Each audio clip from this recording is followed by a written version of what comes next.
Shalom Bapak Ibu Saudara yang dikasihi oleh Tuhan. Merry Christmas. Selamat Natal kepada Anda dan keluarga Anda di rumah Anda masing-masing. Saya berdoa supaya kasih Tuhan, sukacita Natal ada di tengah-tengah keluarga. Tak terasa kita sudah di penghujung tahun 2021. Mari jangan lupa untuk bersyukur kepada Tuhan atas kebaikan Tuhan, perbuatan Tuhan di tahun 2021 ini. Dan juga tetap menanti-nantikan Tuhan, tetap mengandalkan Tuhan di tahun-tahun kita yang akan datang. Bapak Ibu Saudara sekalian, kami ingin mengundang Anda untuk bergabung bersama dengan komunitas rohani kami bernama Connect Group. Jangan hidup sendiri, hiduplah bersama dengan saudara seiman di kanan kiri Anda, yang mendoakan Anda, yang menghibur Anda, yang memuridkan Anda, dan kita bisa bertumbuh di dalam Kristus. Karena itu jangan ragu-ragu, hubungi nomor yang ada di layar Anda, sertakan nama, usia, dan alamat Anda, maka tim pengembalaan kami akan memfollow up Anda. Ini adalah waktu yang terbaik untuk kita memberikan persembahan kita kepada Tuhan. Anda bisa memberikan persembahan melalui nomor rekening yang tertera di layar atau melalui scan QR Code yang ada. Baik, kita persiapkan hati kita bersama untuk datang ke hadirat Tuhan, bersukacita di Natal ini oleh karena besarnya kasih Bapa atas hidup kita semua. Mari kita berdoa. Bapa di surga, terima kasih begitu besar kasih-Mu atas dunia ini, atas hidup kami, sehingga kami beroleh keselamatan, kehidupan yang kekal, bukan oleh karena usaha kami, tetapi oleh karena karya-Mu ya Bapa melalui Yesus Kristus. Kami mengucap syukur atasnya. Dan hari ini kami persiapkan hati kami Tuhan untuk memuji menyembah-Mu, untuk mendengarkan firman-Mu. Kami juga membuka hati kami, Roh Kudus bekerjalah melalui hidup kami, di dalam hidup kami. Kerjakan sesuatu yang besar dalam hidup kami. Engkau melawat kami di setiap ruang dengar kami yang ada. Dan kami siap menyambutnya di dalam nama Tuhan Yesus. Haleluya. Amin.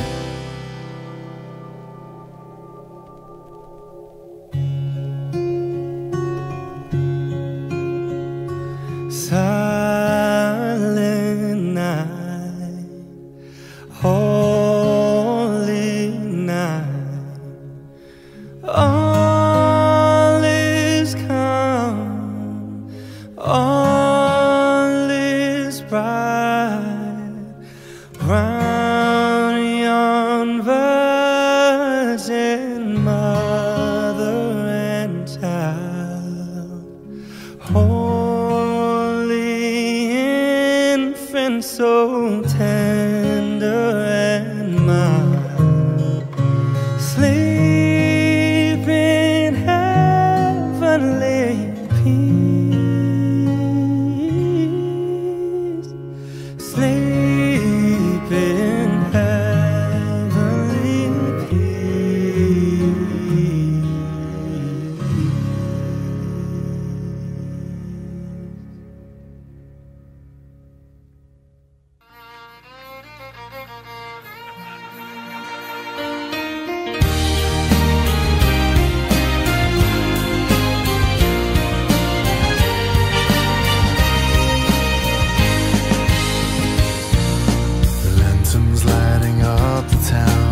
Angels sing by candlelight, their voices carried on the wind. When carol singers gather round, when I hear that festive sound, it's like the world is joining in. They sing a merry song, and we all sing along, a festive melody that tells us Christmas time is here. See the stars tonight, they're shining bright, 'cause it's Christmas time, and it's my favorite time of year. Christmas Eve, still believe, so excited, can't sleep, when the morning comes, church bells ring, and he's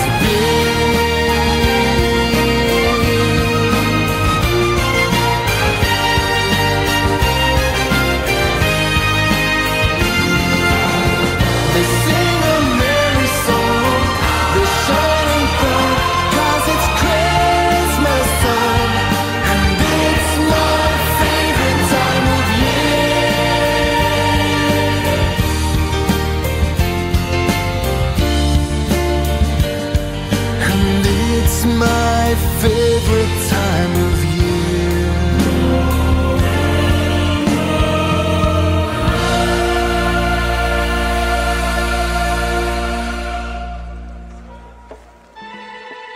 Welcome home semuanya. Mari kita sama-sama celebrate this beautiful Christmas together.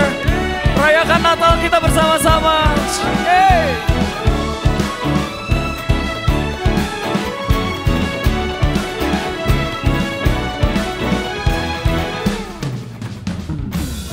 Tentang keselamatan bergembira, para malaikat bernyanyi, sang bintang pancarkan cahaya. Oh oh oh oh oh oh oh. Firman menjadi manusia, seorang raja telah lahir untuk membawa kabar baik. Oh oh oh oh oh oh oh oh. Namanya disebut orang raja damai, penasehat ajaib, Raja kekal Allah yang perkasa. Marilah sambut sang raja yang telah lahir bagi kita. Semua yang percaya kepadanya tidak binasa. Dia tebus dosa manusia dan beri hidup yang kekal. Dialah Yesus Raja damai, Allah Immanuel.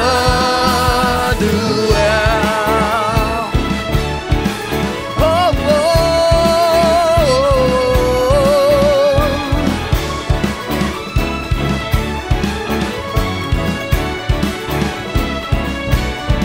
Katakan saya lagi sama-sama, firman. Firman menjadi manusia, seorang raja telah lahir untuk membawa kabar baik. Oh oh oh oh oh oh oh. Namanya disebut orang raja damai, penasehat ajaib, Bapa kekal Allah yang perkasa. Marilah sambut sang raja. Semua yang percaya kepadanya tidak binasa. Dia tebus dosa manusia dan beri hidup yang kekal. Dialah Yesus Raja damai, Allah Immanuel.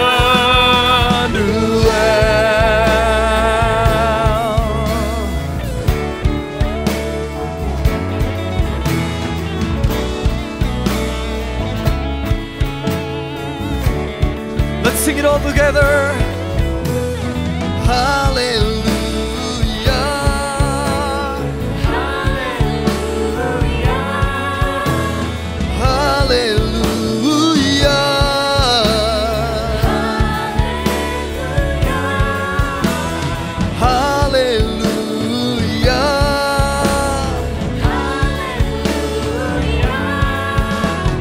Kasih-Nya kan bergema hingga kekekalan.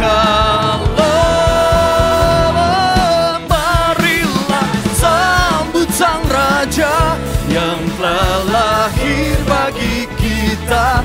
Semua yang percaya kepadanya tidak binasa. Dia tebus dosa manusia, hidup yang kekal. Dialah Yesus Raja damai, Allah Immanuel.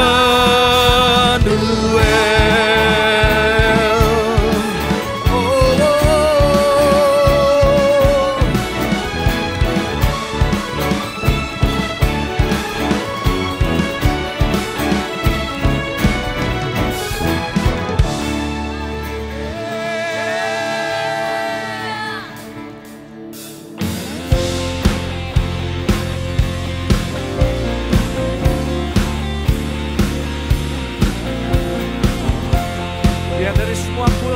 benua. Kita sama-sama tinggikan nama Yesus, come on.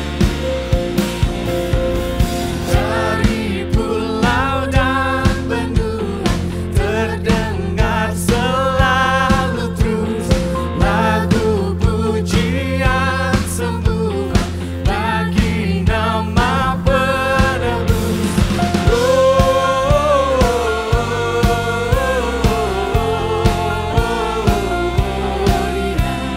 Muliakan Tuhan.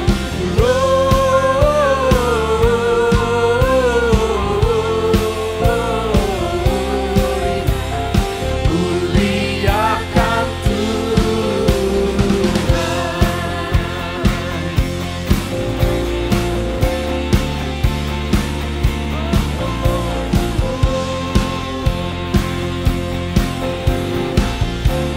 sama-sama katakan tinggi-tinggi. Tinggi-tinggi dalam surga tentara Tuhan yang kudus. Tak lelah bernyanyi juga di hadapan. Okay, let's sing it out.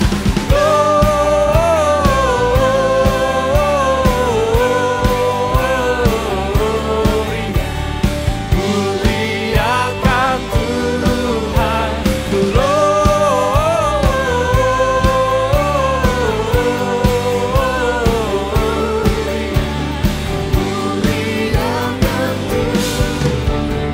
Laskar Tuhan yang perkasa, tinggikan panglimanya. Pujian surga dan dunia semua diterimanya.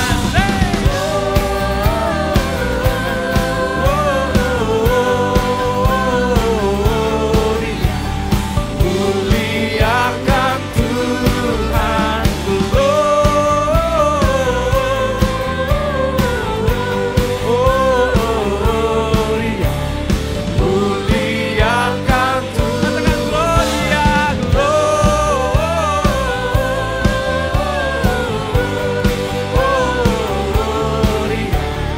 Muliakan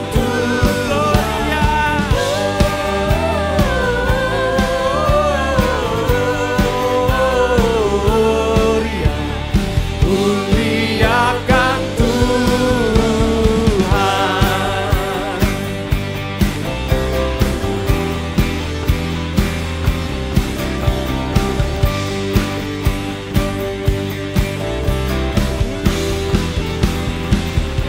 Sama-sama katakan haleluya.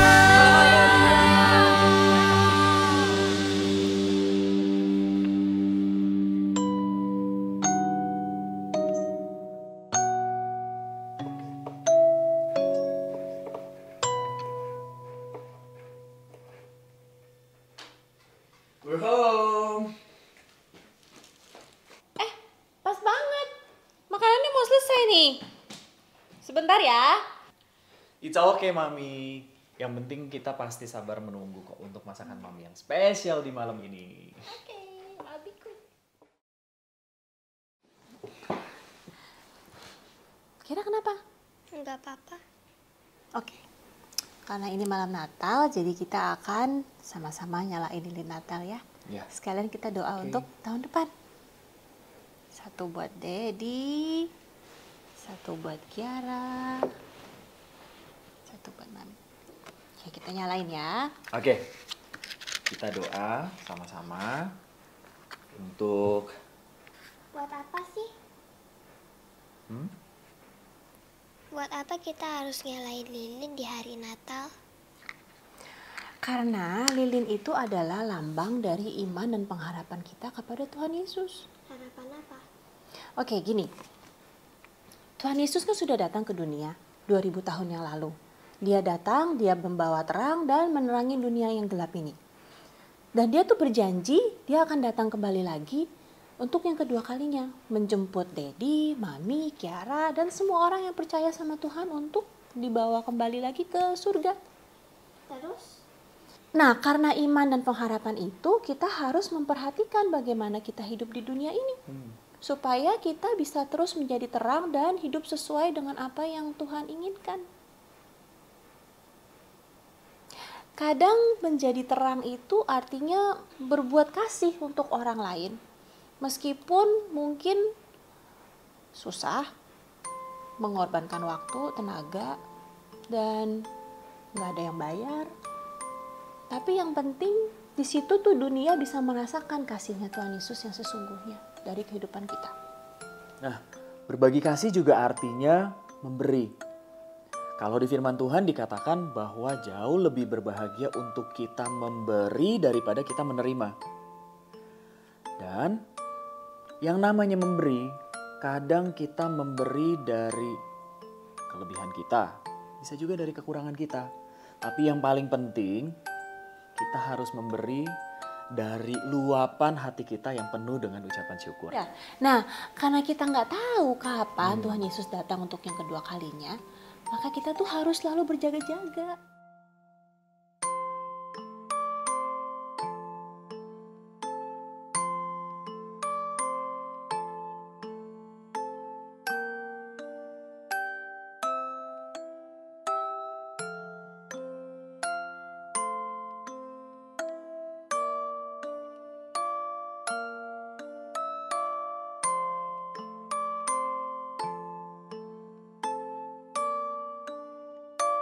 Kita harus selalu mengusahakan supaya hidup kita tuh selalu mencerminkan kasihnya Tuhan Yesus itu.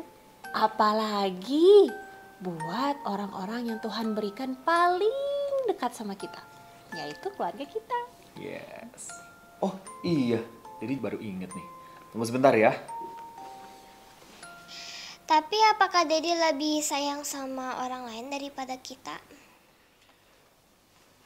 Lihat dulu ini. Ini donat strawberry kesukaan Kiara dan donat green tea kesukaan Mami. Oh, thank you. Buat Daddy, Mami dan Kiara kan segalanya. Kalian itu penting banget buat Daddy.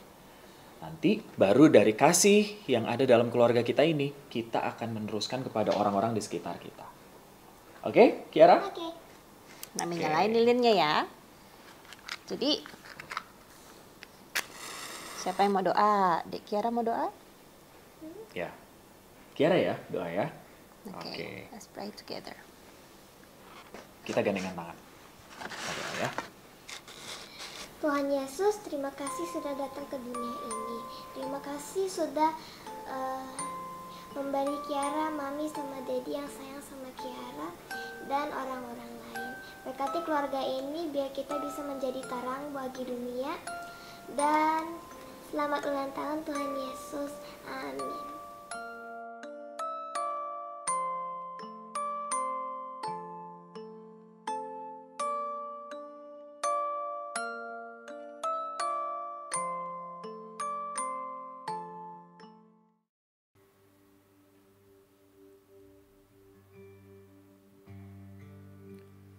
Hai mari berhimpun dan bersukaria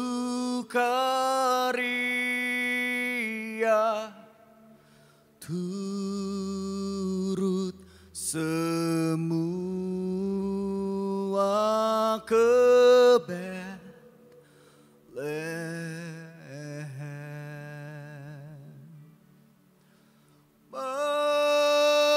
Marilah pandang Tuhan bala surga, sembah dan puji Dia, sembah dan puji Dia, sembah dan puji Dia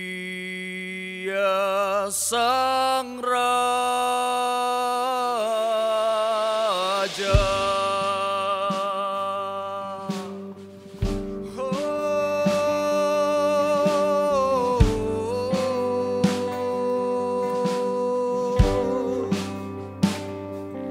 Bernyanyilah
Sing my soul, then sing my soul, my soul, my Savior God, to Thee. How great Thou art! How great Thou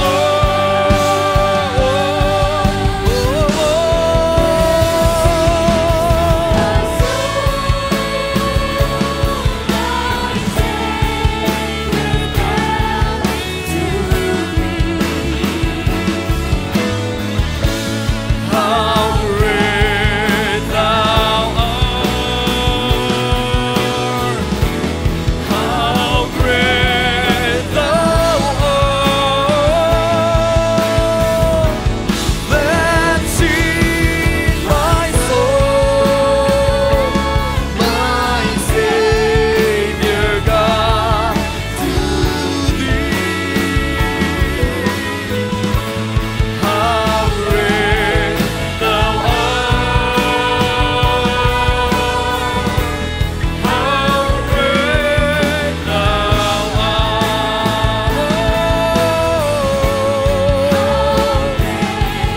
Thou art! How great Thou art! How great Thou art!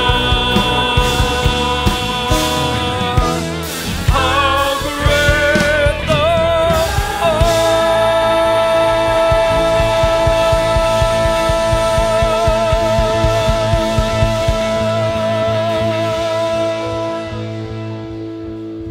Shalom Bapak Ibu semua, selamat Hari Natal. Saya percaya Anda dan keluarga terus dipelihara oleh Tuhan. Saya percaya di Natal hari ini Tuhan punya pesan atas hidup kita. Mari kita berdoa. Tuhan Yesus, terangi hati kami supaya kami bisa menangkap kebenaran firman-Mu. Khususnya di hari Natal ini kami ingin menangkap apa yang menjadi kehendak Tuhan. Terima kasih Tuhan. Kami siapkan hati yang terbaik di dalam nama Yesus. Amin. Saudara, pada hari Natal ini saya akan memberikan pesan firman Tuhan dengan judul Christ the Lord. Mari kita sama-sama buka di Matius pasal yang kedua. Matius pasal yang kedua ayat 10 sampai ayat yang ke-11. Ketika mereka melihat bintang itu, sangat bersukacitalah mereka. Maka masuklah mereka ke dalam rumah itu dan melihat anak itu bersama Maria. Perhatikan kata-kata melihat anak itu. Bersama dengan Maria ibunya, lalu sujud menyembah dia. Mereka pun membuka tempat harta bendanya dan mempersembahkan persembahan kepadanya, yaitu emas, kemenyan, dan mur. Saudara, ini adalah kisah tentang orang-orang Majus yang datang dari timur, melakukan perjalanan yang jauh untuk bertemu dengan Mesias, Raja segala raja, yaitu Yesus Kristus. Siapakah orang Majus ini? Saudara, orang Majus ini adalah para penilik bintang atau stargazer dari timur.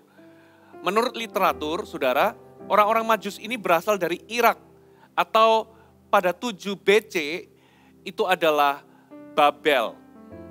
Dari mana orang-orang Majus ini bisa tahu bahwa satu kali kelak ada seorang raja yang akan lahir dan ada bintang yang akan memberikan petunjuk kelahiran raja segala raja itu? Saudara, orang Majus ini pertama kali disebutkan di dalam Alkitab itu adalah pada zaman Daniel. Daniel itu dipilih, Daniel itu anak Tuhan, dipilih menjadi pemimpin dari orang-orang bijaksana atau para magi. Saudara, orang Majus itu dalam bahasa aslinya, bahasa Ibrania adalah magus. Dan kita bisa menemukan magi. Magi itu adalah bentuk jamak dari para magus. Itu adalah orang-orang pintar atau orang-orang bijaksana pada zaman itu. Daniel ini membawahi orang-orang bijaksana atau orang-orang pintar pada zaman itu. Dalam sejarah rupa-rupanya Daniel itu mengajarkan 5 kitab Pentateuch atau 5 kitab dalam perjanjian lama. Kejadian, Keluaran, Imamat, Bilangan, Ulangan, saudara. Dan ternyata saudara, dalam Bilangan pasal 24, ternyata ada nubuatan tentang raja segala raja atau Mesias yang akan dilahirkan. Dengan petunjuk ada bintang yang menyertainya. Coba kita baca ya. Bilangan pasal yang ke-24 ayat 17. Aku melihat dia tetapi bukan sekarang. Aku memandang dia tetapi bukan dari dekat. Bintang terbit dari Yakub. Tongkat kerajaan timbul dari Israel. Dan meremukan pelipis-pelipis Moab. Dan menghancurkan semua anak Set. Jadi ternyata bilangan 24 ayat 17 ini adalah nubuatan bahwa nanti ada seorang raja, tongkat kerajaan atau raja akan muncul dari Israel. Dan kita bisa melihat bintangnya, saudara. Dikatakan bintang terbit dari Yakub. Nah, rupa-rupanya Daniel ini mengajarkan kepada para magus tadi atau para magi tadi. Dari kata magi itu muncul kata magic atau magician. Saudara, ini adalah orang-orang bijaksana. Orang-orang Majus itu adalah stargazer. Mereka menilik bintang. Mereka menguasai dua ilmu. Yang pertama adalah astronomi, yang kedua adalah astrologi. Astronomi adalah ilmu mempelajari pergerakan bintang. Sedangkan astrologi adalah ilmu menangkap pesan dari pergerakan bintang tersebut. Kita orang percaya, orang Kristen hanya menerima astronomi. Kita menolak yang namanya astrologi. Kita menerima ilmu pergerakan bintang. Tetapi kita menolak, kita mengambil pesan daripada pergerakan bintang. Kenapa demikian? Karena nasib kita ditentukan oleh firman Allah, bukan dari pergerakan bintang. Itulah sebabnya orang Kristen gak boleh percaya horoskop. Kita gak melihat rasi bintang kita. Saudara, hidup kita nggak ditentukan oleh pergerakan bintang. Ada amin, saudara? Itulah sebabnya orang Kristen tidak percaya horoskop atau astrologi atau zodiak. Nah, orang-orang Majus ini bisa jadi mereka juga kepala-kepala daerah sekali. Walaupun mereka itu ahli bintang, mereka itu stargazer, bisa jadi mereka itu juga kepala-kepala daerah atau mereka itu juga penguasa. Nah, satu kali mereka melihat bintang yang sudah diajarkan oleh Daniel itu dan mereka akhirnya melakukan perjalanan dari Irak atau Babel pada zaman itu ke Yerusalem kurang lebih jaraknya 500 km. Itu seperti Jakarta ke Semarang, saudara. Dan ingat zaman dulu tidak ada mobil dan tidak ada jalan tol. Itu memerlukan waktu berbulan-bulan dan dengan medan yang tidak mudah. Lalu mereka sampai ke Yerusalem.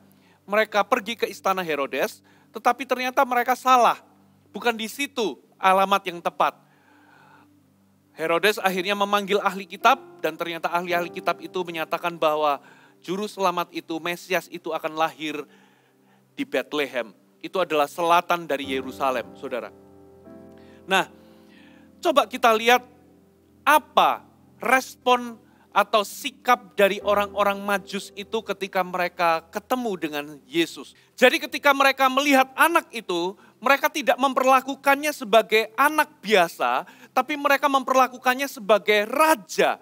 Buktinya apa? Mereka sujud menyembah, lalu mereka memberikan persembahan berupa emas, kemenyan, dan mur. Saudara, itu bukan persembahan emas sedikit, mur sedikit, dan kemenyan sedikit, saudara. Tapi itu berupa upeti. Sama seperti saudara pada zaman itu kalau penguasa datang kepada penguasa yang lain, raja datang kepada raja, mereka akan memberikan persembahan yang banyak, saudara. Sama seperti Ratu Sheba mendatangi Raja Salomo, saudara. Membawa persembahan yang banyak. Nah, dari persembahan yang dibawa oleh orang-orang Majus ini, perhatikan orang Majus ini belum tentu 3, bisa saja 10, bisa saja 30, saudara. Dan mereka membawa persembahan yang begitu banyak. Persembahan berupa emas itu adalah persembahan yang diberikan kepada raja. Persembahan berupa kemenyan itu adalah persembahan yang biasa diberikan kepada imam. Persembahan mur itu adalah persembahan yang biasanya diberikan kepada orang-orang yang mati. Itu menggambarkan bahwa dia adalah Mesias, dia adalah raja, dia adalah imam, dan kelak dia akan mati bagi manusia. Saudara, dari persembahannya kita bisa tahu bahwa orang-orang Majus ini memperlakukan anak itu sebagai raja. Nah, pertanyaannya saudara, dalam hari Natal ini, seringkali kita itu lebih suka melihat Yesus Natal. Kenapa kita lebih suka Yesus Natal? Karena Yesus Natal itu digambarkan sebagai sosok bayi yang mungil, yang lucu, yang kita bisa bawa kemanapun kita mau pergi, yang kita bisa perlakukan semau kita. Bayi yang tidak bisa melawan, bayi yang tidak berdaya dan lemah. Itulah Yesus Natal. Kita seringkali melihat Yesus itu sebagai anak kecil atau bayi. Nah pertanyaannya saudara, bagaimana Anda melihat Yesus? Apakah Anda melihat Yesus sebagai bayi yang tidak berdaya, yang kita bisa perlakukan semau kita dan kita bisa bawa sekehendak hati kita? Atau kita melihat Yesus seperti orang-orang Majus itu lihat. Kita melihat Yesus sebagai Tuhan, sebagai penguasa. Yesus digambarkan dalam kitab terakhir perjanjian baru, dalam kitab Wahyu sebagai Alfa dan Omega. Sebagai sosok yang berkuasa dan ketika ia menyatakan dirinya, menyatakan kemuliaannya, dikatakan terang atau sinarnya itu lebih daripada matahari, saudara. Lebih bercahaya daripada matahari. Itulah Yesus kita. Ingat, Yesus tidaklah bayi. Saudara, Yesus kita adalah Tuhan. Coba kita lihat sama-sama Bapak Ibu di dalam Lukas pasal yang kedua ayat 10 sampai 11. Lalu kata malaikat itu kepada mereka, janganlah takut, sebab sesungguhnya aku memberitakan kepadamu kesukaan besar untuk seluruh bangsa. 2. Hari ini telah lahir bagimu juru selamat, yaitu Kristus, Tuhan di kota Daud. Jadi malaikat itu mengkumandangkan, mengumumkan tentang Yesus dengan kata-kata, hari ini telah lahir bagimu seorang juru selamat, yaitu Kristus yang adalah Tuhan. Kata Tuhan di sini dalam terjemahan bahasa Inggris artinya Lord. Christ the Lord. Lord di sini dalam bahasa aslinya menggunakan kata kurios. Artinya seorang penguasa. Supreme in authority. Tertinggi di dalam otoritas. The controller atau seseorang yang pegang kendali. Penguasa yang mengendali. Atau penguasa yang pegang kendali. Dengan kata lain Tuhan adalah seorang penguasa. Dia adalah the Lord. Master, Tuan. Bapak Ibu, dia bukan bayi kecil yang mungil yang kita bisa perlakukan semau kita, tapi dia adalah Tuhan. Katakan amin. Nah itulah sebabnya, saudara, di dalam Natal ini, saudara, kita nggak boleh memperlakukan Yesus hanyalah sebagai bayi Yesus atau Yesus Natal. Yesus yang masih bayi yang kita bisa perlakukan semau kita yang lucu, lemah dan tidak berdaya. Di dalam Natal ini, saudara, bukan sekedar Yesus itu lahir di hati kita, tapi kita harus maknai Natal ini sebagai apa Yesus lahir dalam hatimu. Apakah dia ini lahir dalam hatimu sebagai bayi mungil yang tidak berdaya atau sebagai Tuhan? The controller, sebagai kurios. Kita harus maknai Natal ini dengan benar. Bagaimana kita memandang Yesus? Saudara, teologi bayi Yesus itu berkata, yang penting Yesus lahir di hatiku. Tapi sebetulnya pertanyaan yang lebih dalam adalah, Yesus lahir sebagai apa di hatimu? Dia harus lahir sebagai penguasa, sebagai kurios, sebagai tuan atau master, sebagai the controller, pemegang kendali atas hidup kita. Ada amin, saudara? Itulah sebabnya goal Tuhan, coba kita buka Roma 1 ayat 5 sampai 6. Dikatakan seperti ini, inilah goal Tuhan dalam kehidupan kita. Dengan perantaraannya, kami menerima kasih karunia dan jabatan rasul untuk menuntun semua bangsa, supaya mereka percaya dan taat kepada namanya. Katakan percaya dan taat kepada namanya. Ayat 6, kamu juga termasuk di antara mereka. Kamu yang telah dipanggil menjadi milik Kristus. Lingkari kata-kata dipanggil menjadi milik Kristus. Ini goal Tuhan. Yang pertama adalah Tuhan rindu kita percaya dan taat kepada namanya. Yang kedua, Tuhan rindu kita ini hidup dipanggil sebagai milik Kristus. Apa maksudnya? Saya jelaskan, saudara. Tuhan itu harus menjadi Tuhan atau master dalam kehidupan kita. Bentuk kita ini memperlakukan Yesus sebagai Tuhan dalam hidup kita dan bukan Yesus bayi, itu adalah ketika kita menyerahkan hidup kita untuk hidup di bawah ketuhanan Kristus. Lalu apa bentuk kita ini menyerahkan hidup kita di bawah ketuhanan Kristus? Yaitu dengan kita hidup percaya dan taat kepada namanya. Nah itulah sebabnya Tuhan itu ingin kita bukan sekedar percaya tapi juga taat. Karena ketidaktaatan kita itu sebetulnya membuktikan ketidakpercayaan kita. Buktinya saudara, hari ini berapa banyak di antara Anda percaya bahwa doa itu penting. Tapi mengapa Anda tidak berdoa? Hari ini Anda percaya bahwa Tuhan itu adalah penyedia dalam hidup kita. God is my provider. Tapi kenyataannya bahkan perpuluhan aja perlu berdebat saudara. Berapa banyak yang percaya bahwa ada firman Tuhan katakan berilah maka kamu akan diberi. Mereka percaya, tapi kenapa mereka tidak memberi? Jadi ternyata ketidaktaatan kita itu hanyalah membuktikan ketidakpercayaan kita. Saya berikan contoh saudara, satu kali karyawan-karyawan di dalam gereja kami, ya itu saya minta untuk semua karyawan-karyawan bisa belajar untuk setir mobil. Karena dengan tugas yang semakin besar, dengan kesibukan yang semakin besar, saya rindu semua karyawan-karyawan kita yang laki-laki semuanya bisa nyetir. Satu kali ada seseorang yang akhirnya dia les belajar nyetir dan satu saat dia datang saudara dan berkata, Pak Fuji saya sudah bisa nyetir. Lalu saya katakan saya percaya kamu bisa. Lalu apa yang terjadi sore harinya, sekretaris saya mengatakan bahwa Pastor Fuji nanti mobilnya itu akan diambil sama si A ini. Lalu saya katakan jangan dia yang ambil mobil, nanti bisa nyerempet sana, nyerempet sini. Saudara, saya mengaku percaya dia bisa nyetir mobil, tapi pada kenyataannya ketika kunci mobil saya diserahkan untuk dia ambil mobil, saya nggak berani menyerahkan kunci mobil saya ke dia. Dengan kata lain, saya tidak betul-betul percaya. Ketidaktaatan kita itu hanyalah membuktikan bahwa sebetulnya kita nggak percaya, Bapak Ibu. Itulah sebabnya Lukas pasal 6 ayatnya yang ke-46 dikatakan begini.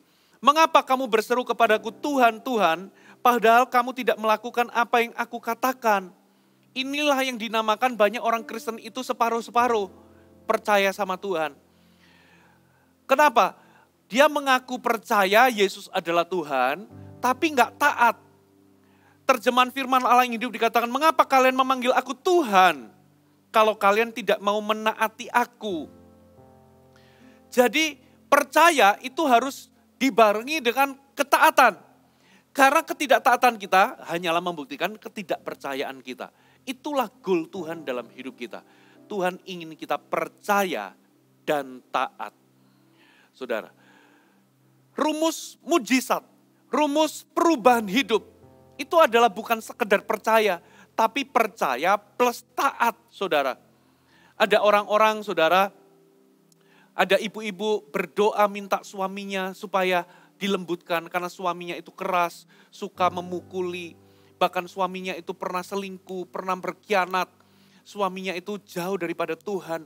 Satu kali istrinya itu berdoa, Tuhan lembutkan hatinya, Tuhan lembutkan hatinya. Beberapa bulan dia berdoa dan akhirnya Tuhan betul-betul menjawab doanya. Hati suaminya dilembutkan dan satu kali suaminya datang kepada istrinya untuk minta maaf. Giliran istrinya diminta oleh Tuhan untuk mengampuni suaminya demi pemulihan terjadi. Istrinya berkata, enak aja. Kamu gak tahu betapa sakitnya. Di dalam konseling juga sama, saudara. Ketika seseorang datang konseling minta pemulihan rumah tangga, lalu apa yang terjadi ketika pendeta itu berkata, Bapak, Ibu kalau ingin rumah tangganya pulih, pernikahannya pulih, Bapak dan Ibu suami istri harus saling mengaku salah dan saling mengampuni.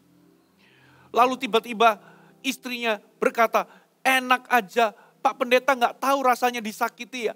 Pak Pendeta gak tahu gimana rasanya sakitnya dikhianati.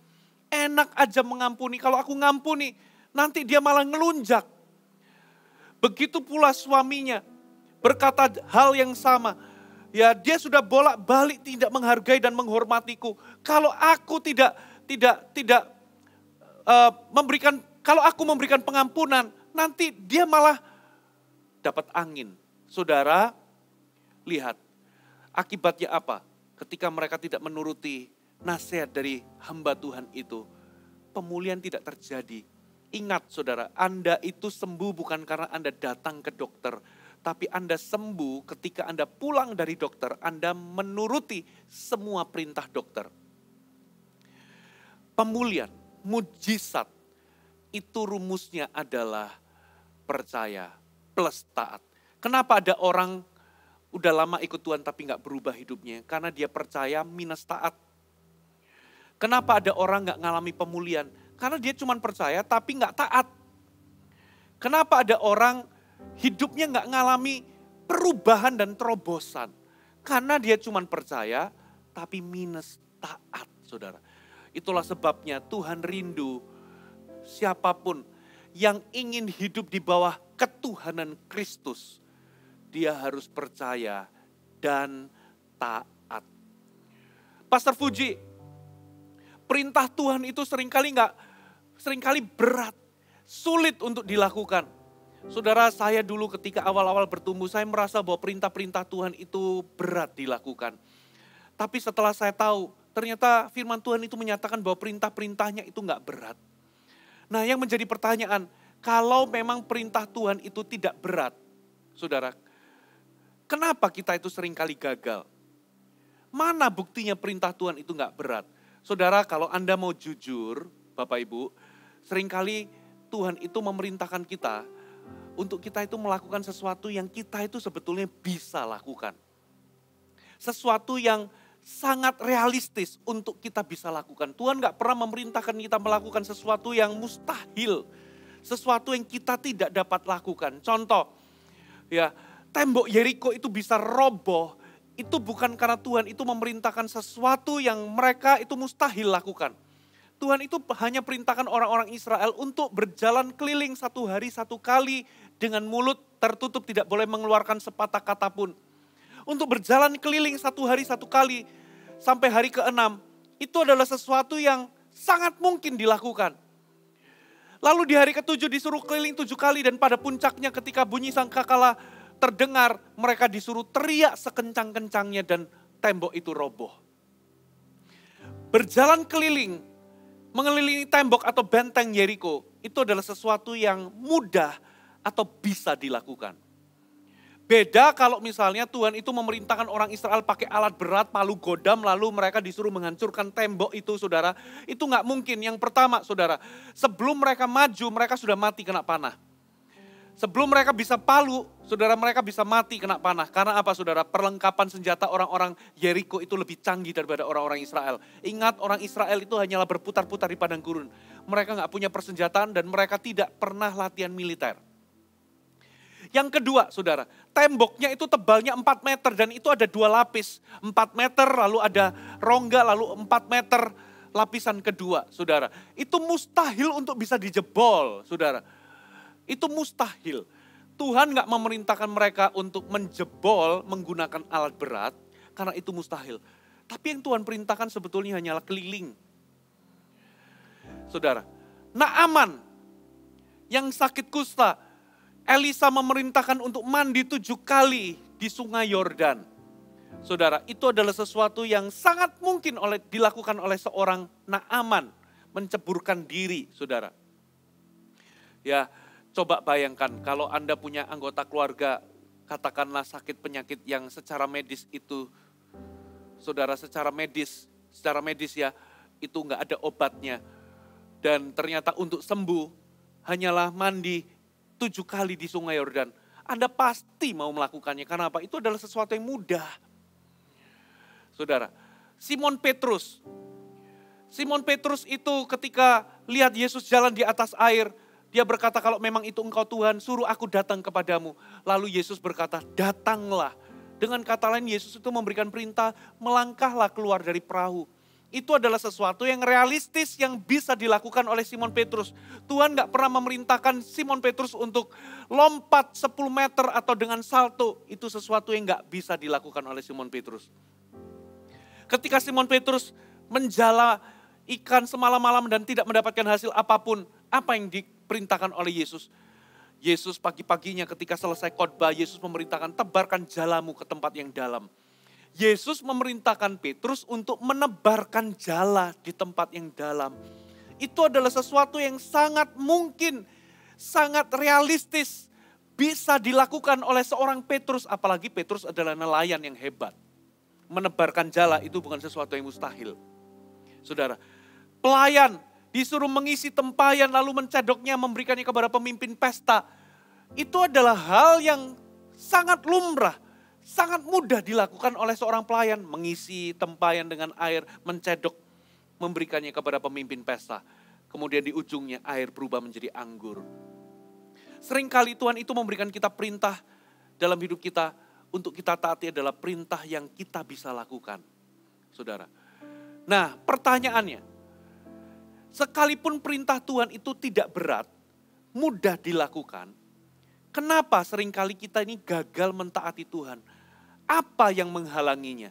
Coba kita baca sama-sama Amsal 3 ayat yang kelima, dikatakan begini, percayalah kepada Tuhan dengan segenap hatimu dan janganlah bersandar pada pengertianmu sendiri.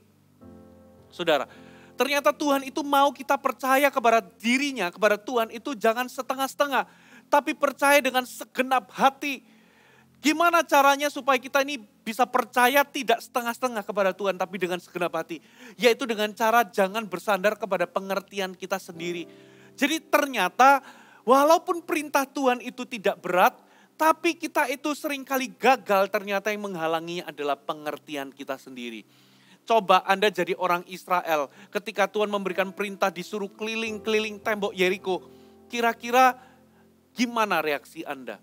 Pikiran Anda, logika Anda, perasaan Anda jadi menentang. Anda mungkin berpikir ini sesuatu yang konyol. Emangnya bisa apa dengan kita keliling-keliling? Saudara, perintah untuk berkeliling itu adalah perintah yang mudah dilakukan. Tapi seringkali logika kita, pikiran kita, pengertian kita, perasaan kita menghalanginya. Naaman ketika disuruh mandi 7 kali di sungai Yordan oleh Elisa, Naaman tersinggung, lihat perasaannya menghalanginya. Emangnya di tempatku tidak ada sungai yang lebih bagus? Sangkaku engkau ini nabi, aku datang kepadamu, engkau menggerakkan tangan atau menumpangkan tangan dan menyembuhkan aku. Tapi aku malah disuruh mandi 7 kali di sungai Yordan. Untungnya pegawainya berkata, bukankah yang disuruh oleh Nabi Elisa ini bukan sesuatu yang sulit? Dan akibatnya apa saudara? Akhirnya apa saudara? Naaman pun menurutinya dan sembuhlah dia. Bagi Simon Petrus seorang nelayan yang handal, sudah di right timing, dia menjala ikan semalam-malaman gak dapat hasil apapun. Malah pagi-paginya seorang anak tukang kayu bernama Yesus berkata tebarkan jalamu. Makanya ketika Yesus memerintahkan demikian, reasoningnya mulai jalan, logikanya mulai jalan. Dia berkata semalam-malaman aku kerja tapi gak dapat apa-apa. Dengan kata lain dia berkata demikian, di waktu yang tepat untuk mencari ikan pun saya gak dapat, apalagi sekarang. Tapi untungnya saudara, Simon Petrus memutuskan untuk tidak bersandar pada pengertiannya sendiri. Dia berkata, namun karena engkau yang menyuruhnya, aku akan melakukannya juga. Saudara, dan apa yang terjadi? Dia menjala ikan sampai jalannya itu hampir koyak. Karena tangkapannya begitu signifikan. Ya, di sini saya mendapat pengertian, ternyata Petrus itu masih setengah-setengah mentaati Yesus. Karena di dalam terjemahan bahasa Inggris, Yesus itu memerintahkan untuk tebarkan nets atau jala-jalamu, bentuk jamak. Tapi ternyata Petrus hanya menebarkan 1 jala, net. Itulah sebabnya jalannya koyak, saudara. Kalau dia menuruti, dia menebarkan banyak jala, bisa jadi dia akan pulang membawa hasil tangkapan yang jauh lebih banyak, saudara. Bagi Petrus, ketika disuruh datanglah, melangkahlah keluar dari perahu. Itu adalah sesuatu yang realistis untuk dia lakukan, melangkah keluar dari perahu. Tapi seringkali pikirannya itulah yang menghalanginya. Saudara, Emangnya manusia bisa jalan di atas air? Makanya sampai di satu titik ketika dia melihat angin, ombak yang menderu, dia tenggelam. Bagi seorang pelayan mengisi tempayan, mencedoknya, membawa ke pemimpin pesta, itu adalah sesuatu yang mudah dilakukan. Tapi coba kalau Anda jadi pelayan itu, saudara. Anda berpikir kalau ini nggak jadi anggur, aku suguhkan air mentah begini, saya nanti bisa dipecat. Lihat, seringkali perintah Tuhan itu nggak berat, tapi yang menghalangi adalah logika kita, pikiran kita, pengertian kita, dan perasaan kita. Ketika kita disuruh mengampuni, kita berontak. Enak aja. Saudara, ketika kita disuruh memberi, padahal ini adalah waktu-waktu sulit bagi kita, masa-masa susah bagi kita, tapi kita disuruh memberi. Kita berkata, pikiran kita, justru ini adalah masa-masa aku menjadi pelit atau menghemat. Saudara, seringkali pengertian kita sendiri yang menghalangi untuk kita taat. Sekarang pertanyaannya, kenapa Tuhan ingin kita percaya dan taat? Kenapa ketaatan itu penting? Dengan cepat, saudara. Yang pertama, karena ketaatan kita adalah bukti bahwa kita ini mengenal Tuhan. Coba kita buka sama-sama 1 Yohanes 2 ayat 3 dan 4. Dan inilah tandanya bahwa kita mengenal Allah, yaitu jikalau kita menuruti perintah-perintahnya. Barang siapa berkata, aku mengenal dia, tetapi ia tidak menuruti perintahnya, ia adalah seorang pendusta atau pembohong. Dan di dalamnya tidak ada kebenaran. Bapak Ibu, ada banyak orang Kristen itu merasa mengenal Tuhan. Mereka berkata, aku kenal Tuhan. Kenapa? Aku sejak kecil sampai hari ini, aku sudah ikut Yesus. Aku sudah ikut Yesus, aku sudah jadi Kristen itu 30-40 tahun. Bahkan ada yang 50 tahun aku jadi Kristen. Bahkan ada yang berkata, aku kenal Tuhan. Kenapa? Aku tahu banyak ajaran Alkitab. Aku tahu dan aku sudah hafal Alkitab. Aku sudah ikuti kelas ini, kelas itu. Aku udah ngerti banyak Alkitab. Banyak ayat Alkitab. Saudara, ternyata ukuran dan bukti kita mengenal Tuhan itu bukanlah berapa lama kita jadi Kristen, juga seberapa tahu kita akan pengetahuan Alkitab. Saudara, ternyata bukti bahwa kita mengenal Tuhan itu adalah kita mentaati Dia. Itulah ukuran sebenarnya. Kenapa demikian, saudara? Saudara, kenapa ketaatan adalah bukti dari kita mengenal Tuhan. Bukan pengetahuan kita tentang Alkitab, juga bukan berapa lama kita jadi orang Kristen. Coba, misalnya tiba-tiba ada orang asing mendatangi Anda. Orang ini sama sekali Anda tidak kenal, tiba-tiba dia berkata, serahkan uangmu 1 juta, besok aku ganti 10 juta. Kira-kira Anda berikan enggak? Pasti tidak, karena Anda tidak kenal orang ini adalah orang asing. Anda nggak bakal taat menyerahkan uang Anda 1 juta kepada orang ini. Tapi coba bayangkan kalau Anda ketemu sama orang yang Anda kenal, orang ini memang terkenal kaya raya, orang ini terkenal jujur, punya kredibilitas, orang ini sangat dekat dengan Anda kenal orang ini itu sudah lama. Dan Anda tahu bahwa orang ini nggak mungkin bohong. Lalu tiba-tiba orang ini datang, serahkan uangmu 1 juta, besok aku ganti 10 juta. Anda pasti dengan senang hati mentaati dia. Anda serahkan 1 juta karena Anda percaya sama orang ini. Kenapa Anda percaya sama orang ini? Karena Anda kenal. Jadi semakin Anda kenal sama seseorang, semakin Anda akan percaya sama orang ini. Semakin Anda percaya sama orang ini atau sama seseorang, Anda akan semakin taat. Begitu pula dengan Tuhan. Saudara, semakin Anda mengenal Tuhan, semakin Anda akan mempercayai Tuhan, dan semakin Anda percaya kepada Tuhan, semakin Anda akan taat kepada Tuhan. Itulah sebabnya bukti ketaatan kita, bukti pengenalan kita akan Allah itu adalah ketaatan. Ada amin, saudara? Itulah sebabnya hari ini, coba cek, kalau Anda seringkali nggak taat, coba cek sejauh apa Anda kenal Tuhan. Jangan-jangan Anda kenal Tuhan hanya dari apa kata orang. Anda hanya kenal Tuhan itu cuma dari kata pendeta atau dari khotbah pendeta. Tapi Anda secara pribadi nggak pernah berinteraksi dengan Tuhan, nggak pernah bergaul dengan Tuhan, nggak pernah mengalami Tuhan. Coba cek, saudara. Yang kedua, kenapa ketaatan itu penting? Karena ketaatan kita adalah bukti bahwa kita mengasihi Tuhan. 1 Yohanes 5 ayat yang ketiga berbunyi demikian. Sebab inilah kasih kepada Allah, Yaitu bahwa kita menuruti perintah-perintahnya. Perintah-perintahnya itu tidak berat. Ada amin saudara? Jadi ternyata bukti bahwa kita mengasihi Tuhan itu bukan cuma dengan kata-kata aku mengasihi. Tapi harus dibuktikan dengan tindakan berupa ketaatan atau menuruti perintah-perintahnya. Sama seperti Anda. Anda kalau punya seorang kekasih, Anda nggak cukup, Anda nggak puas kalau kekasih Anda berkata cinta kepada Anda. Anda pasti menuntut bukti berupa tindakan. Tuhan itu mencintai kita bukan hanya dengan kata-kata, tapi Tuhan mencintai kita dengan tindakan. Bapa mencintai kita dengan tindakan pengorbanan, yaitu dengan cara ia menyerahkan satu-satunya putranya yang tunggal kepada kita. Yesus mencintai kita bukan hanya dengan kata-kata, tapi Yesus mencintai kita dengan tindakan pengorbanan. Ia menyerahkan dirinya berkorban bagi kita. Ia menjalani hukuman yang harusnya kita jalani, bahkan dia mati di atas kayu salib untuk kita. Itulah cintanya Yesus kepada kita. Roh Kudus juga sama. Roh Kudus mencintai kita dengan sebuah tindakan pengorbanan. Apa pengorbanan Roh Kudus? Yaitu dia tetap tinggal di dalam diri kita sekalipun kita ini masih banyak melakukan hal-hal yang tidak berkenan. Efesus 4 itu berkata kita ini bisa mendukakan Roh Kudus Allah. Segala kegeraman, kepahitan, perselisihan, fitnah, kejahatan atau dosa. Kalau kita melakukan hal-hal ini, Roh Kudus yang ada dalam diri kita itu berduka. Hatinya tersakiti. Banyak. Roh Kudus itu seringkali gak kerasan tinggal dalam diri kita.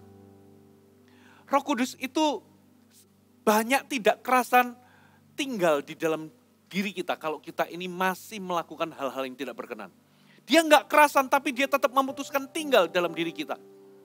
Saudara, kenapa dia memutuskan untuk tetap tinggal dalam diri kita? Karena dia ingin menuntun kita dalam pertobatan. Yang kedua, karena dia ingin mengubah kita setahap demi setahap.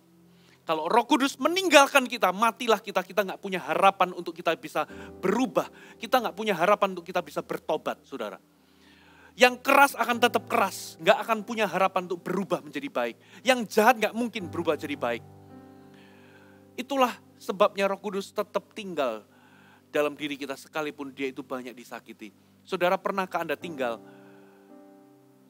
satu rumah dengan orang yang abusive, yang memukuli Anda, melukai Anda secara fisik, termasuk melukai Anda secara verbal. Saudara, menyakiti perasaan Anda, plus orang itu jorok. Saudara pasti gak kerasan tinggal di rumah itu. Roh Kudus itu tidak kerasan tinggal di banyak di antara kita. Kenapa? Karena kita masih hidup dalam dosa. Kita masih banyak melakukan hal-hal yang tidak berkenan dalam bentuk pikiran maupun tindakan, saudara. Tapi kabar baiknya, karena cinta, Roh Kudus tetap tinggal supaya dia bisa membuat kita, menuntun kita dalam pertobatan. Karena cinta dia tetap tinggal supaya dia bisa mengubah kita setahap demi setahap. Itu bukti cintanya Roh Kudus dalam hidup kita. Itulah sebabnya hari ini, kalau Anda jatuh bangun dalam dosa, atau Anda melakukan hal yang buruk, saudara dan saya punya harapan untuk bangkit dan pulih. Itu sebabnya kita gak boleh kasih kata final kepada orang yang jahat atau orang yang buruk. Sekeras hati, sekeras apapun orang itu, seburuk apapun, sejahat apapun orang itu. Kalau masih ada Roh Kudus dalam dirinya, dia masih punya harapan untuk berubah. Kita semua masih punya harapan untuk berubah. Itu sebabnya jangan berkata aku sudah selesai, hidupku sudah selesai. No, Tuhan belum selesai dengan hidupmu. Selama masih ada Roh Kudus dalam hidupmu, dengar baik-baik, Anda punya harapan untuk berubah. Anda punya harapan untuk bangkit. Anda punya harapan untuk pulih. Ada amin. Semerah apapun dosamu, sedalam apapun Anda terjerumus, tidak ada dosa yang terlalu dalam yang Roh Kudus tidak sanggup jangkau dan mengubahnya. Saudara, Anda dicintai oleh Roh Kudus. Itu sebabnya bangkitlah, raih tangan Roh Kudus. Bangkitlah, bertobatlah. Ada amin, saudara? Yang ketiga, saudara, kenapa ketaatan itu penting? Karena ketaatan itu adalah bukti bahwa kita membangun fondasi kehidupan yang kuat atau yang kokoh. Matius 7 ayat 26 sampai 27 dikatakan begini. Setiap orang yang mendengar perkataanku ini dan tidak melakukannya, ia sama dengan orang yang bodoh yang mendirikan rumahnya di atas pasir. Kemudian turunlah hujan, datanglah banjir, lalu angin melanda rumah itu sehingga rubuhlah rumah itu dan hebatlah kerusakannya. Jadi kalau Anda membangun rumah, lalu muncul hujan, ada banjir, lalu angin menerpa, lalu rumah Anda itu roboh, itu hanyalah membuktikan bahwa selama ini Anda membangun rumah itu dengan fondasi pasir. Dalam kehidupan kita juga sama. Kalau dalam hidup ini Anda mengalami persoalan, Anda mengalami badai, saudara, Anda mengalami masalah dan bangunan iman Anda itu roboh, imanmu goyang dan roboh, itu hanyalah membuktikan bahwa selama ini Anda hidup dalam ketidaktaatan. Saudara, jadi kalau Anda kena masalah, imanmu goyang dan roboh, bangunan iman Anda hancur, saudara, itu hanyalah membuktikan bahwa selama ini Anda tidak pernah taat kepada perintah Tuhan. Jadi di balik ketaatan itu ada janji. Apa janji di balik ketaatan kita kepada firman? Ini janji Tuhan. Bahwa apapun yang menghadang kita di masa depan kita, entahkah itu badai atau persoalan, kalau kita membangun hidup di dalam ketaatan, saudara, maka semuanya itu tidak akan merobohkan kita. Ada amin? Selama kita membangun sebuah kehidupan yang taat kepada firman, saudara, semua persoalan badai yang akan menghadang kita di masa depan kita, itu tidak akan merobohkan kita. Katakan amin. Jadi kalau Anda bangun rumah, kena hujan, kena banjir, kena angin dan tidak roboh, itu membuktikan bahwa selama ini Anda membangun fondasi yang kokoh. Ada amin? Dan fondasi kehidupan yang kokoh dalam kehidupan kita adalah ketika kita mendengar perkataan Tuhan dan kita menurutinya. Ada amin, saudara? Nah sekarang dengan cepat, bagaimana kita bisa membangun kehidupan yang taat? Yang pertama, saudara, Anda perlu memperlakukan Yesus sebagai Tuhan. Anda harus lihat dia bukan sebagai bayi, tapi sebagai penguasa, sebagai Tuhan. Coba kita lihat Kejadian pasal yang ke-22. Kenapa Abraham itu bisa taat? Dikatakan begini, Kejadian 22 ayat pertama. Setelah semuanya itu Allah menguji atau mencoba Abraham. Ia berfirman kepadanya, Abraham. Lalu sahutnya, ya Tuhan. Jadi ternyata Abraham itu ketika mendengar suara Tuhan, dia meresponnya atau menyahutnya dengan kata-kata ya Tuhan. Atau ya Tuan. Atau ya bos. Jadi dia melihat bahwa sosok yang berbicara kepadanya itu bukan orang sembarangan. Tapi dia adalah pribadi Tuhan. Yang adalah penguasa dalam hidupnya. Yang adalah majikan dalam hidupnya. Nah banyak orang Kristen itu hanya memandang Tuhan itu sebagai Bapa yang baik. Tapi lupa bahwa selain dia itu Bapa yang baik, dia adalah majikan kita. Dia adalah Tuan kita. Dia adalah Tuhan kita. Seringkali kalau di rumah saudara, ya kita itu lebih enak memerintahkan pekerja ART kita atau pembantu rumah tangga kita ketimbang anak. Kalau sama anak, aduh tunggulah Pak, tunggu lama, nanti aja, masih capek. Kita itu perlu memerintah 3 kali, 4 kali, 5 kali baru jalan. Tapi beda dengan ART. Mau dia itu capek, mau ini sudah malam, kalau majikannya ngomong, tolong masakin masakan, atau tolong gorengin tahu, tolong ambilin minum, tolong siapin makanan, mau selarut apapun, selelah apapun, dia akan berkata, ya Tuhan, ya Nyonya. Saudara, nah kita nggak boleh lupa, dia memang Bapa yang baik, tapi dia juga adalah Tuhan. Kurios dalam hidup kita, pengendali atas hidup kita, pemegang kendali. Saudara, beranikah Anda menyerahkan kunci mobil kendali hidup Anda ke tangan Yesus? Atau selama ini Anda mengaku percaya tapi Anda masih pegang kendali atas hidup Anda? Berani nggak Anda serahkan kendali itu ke tangan Yesus? Kalau Anda berani serahkan, itu berarti Anda hidup di bawah ketuhanannya. Yang kedua, Anda perlu menyadari bahwa hidup kita ini sudah dibeli oleh Kristus. Bahwa hidup ini bukannya milik kita, tapi sudah menjadi milik orang lain, yaitu milik Kristus. Itulah sebabnya Roma 1 ayat 6 dikatakan begini, kita ini dipanggil menjadi milik Kristus. Kitab Korintus, 1 Korintus 6 ayat 19 sampai 20 berkata demikian. Atau tidak tahukah kamu bahwa tubuhmu adalah bait Roh Kudus yang diam di dalam kamu. Roh Kudus yang kamu peroleh dari Allah, dan perhatikan, bahwa kamu bukan milik kamu sendiri. Kita ini bukan milik kita. Sebab kamu telah dibeli dan harganya telah lunas dibayar. Karena itu muliakanlah Allah dengan tubuhmu. Ada kata-kata kita ini bukan milik kita sendiri. Karena kita sudah dibeli dan lunas dibayar. Kenapa Alkitab itu katakan ada tambahan sudah dibeli dan harganya sudah lunas dibayar? Kenapa ada pakai tambahan harganya sudah lunas dibayar? Itu berarti kita ini sudah nggak punya hak atas diri kita. Tapi Tuhanlah yang memiliki hak penuh atas diri kita. Kalau Anda beli rumah tapi Anda masih KPR, masih nyicil, saudara, Anda belum memiliki hak penuh atas rumah itu. Sekalipun Anda sudah tinggal dalam rumah itu, sekali Anda tidak bisa bayar cicilannya, maka pihak bank punya hak penuh untuk mengambil rumah Anda, menyita rumah Anda. Mobil juga sama.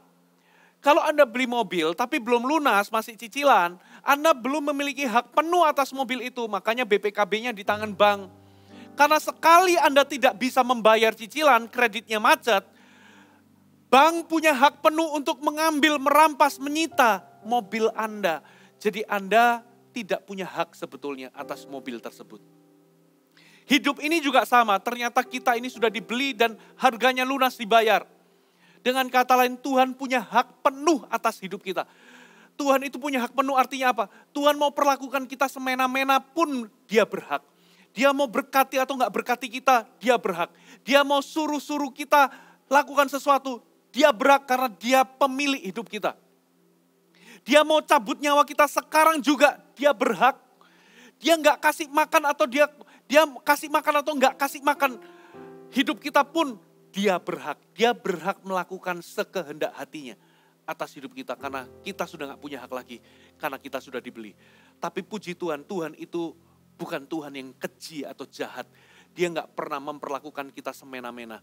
Dia adalah Tuhan yang suka memberkati hidup kita. Katakan amin. Untung Tuhan kita bukan Tuhan yang kejam. Tapi sebaliknya justru kita yang seringkali memperlakukan Tuhan semena-mena. Kita jadi lupa diri bahwa kita ini sebetulnya sudah dibeli oleh Tuhan. Kita lupa diri, saudara. Ketika Tuhan minta untuk kita melayani, kita berkata, aduh Tuhan, kenapa engkau mencuri banyak waktuku? Kenapa engkau mengambil banyak waktuku? Kenapa engkau merampok hidupku?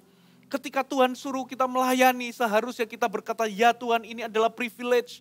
Karena aku bisa balas cintamu. Karena engkau sudah membeli aku dari maut, dari tangan maut. Sekarang ini aku jadi milikmu kalau aku punya kesempatan untuk membalas kasihmu. Aku yang berterima kasih. Harusnya pelayanan itu bukan beban, tapi sukacita. Semakin Tuhan meminta Anda melakukan sesuatu, semakin Anda itu merasa bersukacita. Itulah sebabnya pelayanan bagi saya itu bukanlah beban. Mau selelah apapun, secapek apapun, seberat apapun tanggung jawabnya. Pelayanan itu bukan beban, tapi sukacita. Orang yang menganggap pelayanan itu beban, merampok hidupnya, mengambil sesuatu dalam hidupnya. Jangan-jangan dia lupa diri. Jangan-jangan dia masih merasa punya hak atas hidupnya. Padahal sebetulnya dia sudah gak punya hak. Padahal dia sebetulnya sudah menjadi milik Kristus. Itulah sebabnya, saudara, berita kekristenan itu gak boleh hanya sekedar berkata, yang penting adalah engkau memiliki Yesus. Teologi bagi Yesus itu berkata, yang penting kamu memiliki Yesus, titik. Saudara, itu cuma separuh kebenaran. Yes, penting bagi kita untuk memiliki Yesus. Tapi penting juga untuk kita ini dimiliki Yesus.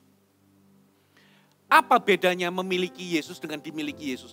Memiliki Yesus itu bicara tentang keuntungan-keuntungan yang kita peroleh ketika kita memiliki Yesus. Saya ulangi, memiliki Yesus itu berarti kita ini memperoleh keuntungan-keuntungan ketika kita memiliki Yesus. Memiliki Yesus kita memiliki keselamatan. Memiliki Yesus berarti kita ini luput dari hukuman maut. Memiliki Yesus berarti kita punya jaminan hidup kekal. Memiliki Yesus berarti kita memiliki berkat. Memiliki Yesus berarti kita memiliki janji bahwa ketika kita sakit Tuhan akan sembuhkan kita. Memiliki Yesus berarti kita memiliki masa depan dan harapan. Memiliki Yesus bicara tentang keuntungan-keuntungan yang kita terima ketika Yesus kita miliki. Tapi dimiliki Yesus itu bicara tentang kendali Tuhan, kendali Kristus atas hidup kita.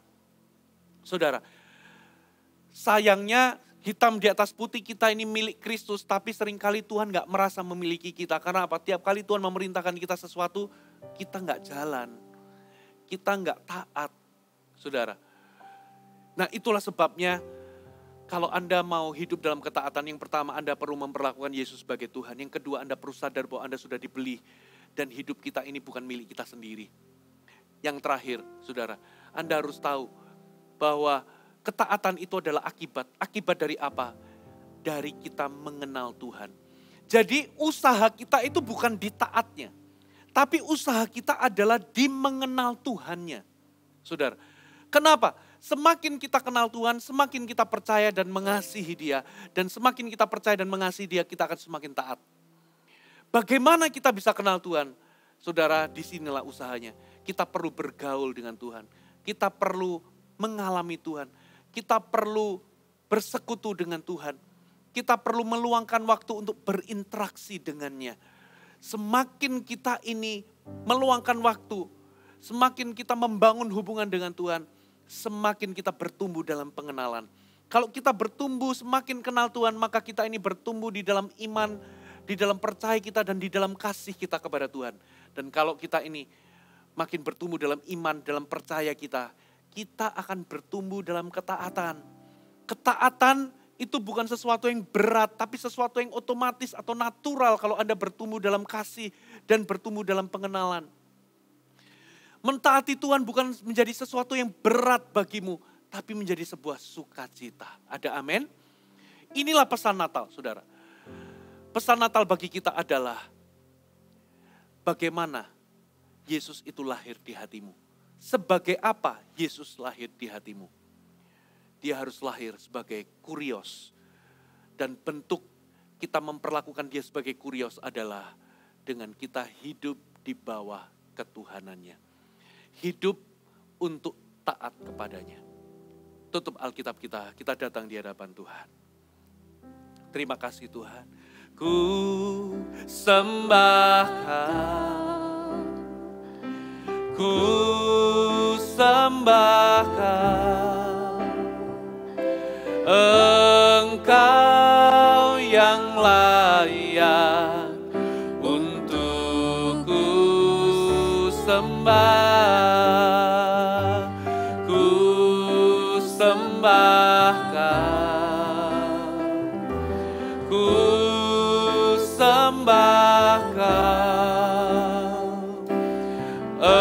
Engkau yang layak untuk ku sembah. Ku sembah Kau, ku sembah Kau, ku sembah Kau, Engkau yang layak untuk ku sembah. Ku sembah Kau, ku sembah Kau, Engkau yang layak untuk ku sembah. Mari buka mata sejenak, kita renungkan firman Allah.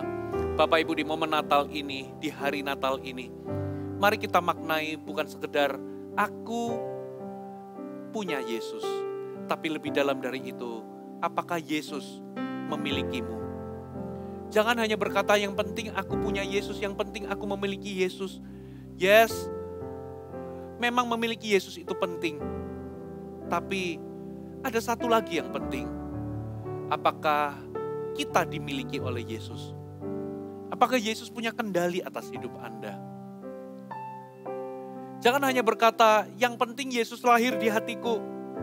Pertanyaan yang lebih dalam adalah, sebagai apa dia lahir di hatimu? Apakah cuma sesosok bayi yang tidak berdaya yang kita bisa perlakukan semena-mena? Atau sebagai sosok kurios di mana kita hidup percaya dan taat kepadanya? Kita hidup di bawah ketuhanan dari Yesus Kristus. Hari ini berapa banyak di antara Anda, kalau Anda sadar bahwa selama ini Anda tidak hidup dalam ketaatan, Anda jauh dari Tuhan. Bahkan mungkin Anda jatuh bangun dalam dosa. Selama ini Anda tidak pernah memperlakukan Yesus sebagai Tuhan. Dengar baik-baik, ada kabar baik bagimu. Selama ada Roh Kudus di hatimu, Anda semua punya harapan untuk pulih. Ada Roh Kudus dalam dirimu, Anda punya harapan untuk bisa berubah. Sama seperti Sakeus yang jahat, yang cinta uang, yang suka memeras orang demi kepentingannya sendiri. Ketika dia jumpa dengan Yesus, dia bisa berubah. Dia berkata, separuh dari milikku akan aku berikan. Kalaupun ada orang yang aku peras, aku kembalikan 4 kali lipat. Lihat orang sejahat itu, seburuk itu bisa berubah. Berarti Anda dan saya juga punya harapan. Selama Anda mau bertobat, selama hari ini Anda mau berkata, ya Tuhan, aku mau bangkit, aku mau taat, aku mau tinggalkan semua dosa, aku mau bertobat. Dengar baik-baik, Roh Kudus akan menolongmu, Roh Kudus akan mengangkat hidupmu dan memberikanmu kuasa untuk hidup taat. Asal hari ini Anda mau rendah hati. Kalau nggak keberatan, mari letakkan tangan di dada Anda dan ikuti doa saya. Tuhan Yesus, hari ini aku buka hatiku. Yesus, aku mengakuimu bahwa Engkau adalah Tuhan. Yesus, masuklah dalam hidupku sebagai Tuhanku, sebagai Rajaku, sebagai penguasa dalam hidupku, dan sebagai juru selamatku. Aku percaya dosaku diampuni. Hari ini berikan aku kemampuan untuk aku bisa hidup kudus, untuk aku hidup berkenan di hadapan-Mu, untuk aku hidup mentaati semua perintah-Mu. Di momen Natal ini Tuhan, ubahkan hidupku. Dalam nama Yesus, dalam nama Yesus. Hari ini saya percaya, seiring dengan iman-Mu, seiring dengan ketaatan-Mu, Tuhan akan menolong-Mu dan mengubahkan-Mu. Mari angkat kedua buah tangan-Mu, pulanglah. Terimalah berkat daripada Allah Bapa. Diberkatilah keluar dan masuk-Mu. Dipeliharanya engkau, dibuatnya engkau berkelimpahan. Diberkatilah pekerjaan bisnis karirmu. Diberkatilah seluruh usahamu, sehingga apapun yang kau kerjakan dibuatnya berhasil. Dibuatnya kau naik dan bukan menjadi turun. Diberkatilah pernikahanmu, anak-anakmu, dicukupinya semua kebutuhanmu. Terimalah berkat kasih karunia daripada Yesus Kristus Putra Allah yang sudah mati, diserahkan bagi kita semua. Sehingga engkau akan menemukan kasih karunia yang kau butuhkan dalam setiap perjalanan kehidupanmu. Terimalah berkat penyertaan dari Allah Roh Kudus yang selalu dan senantiasa tinggal dalam hidup Anda, tidak pernah meninggalkan Anda, sehingga Anda semua menerima harapan untuk mengalami perubahan hidup. Aku lepaskan berkat ini di dalam nama Tuhan Yesus. Semua yang percaya dan terima katakan, amin.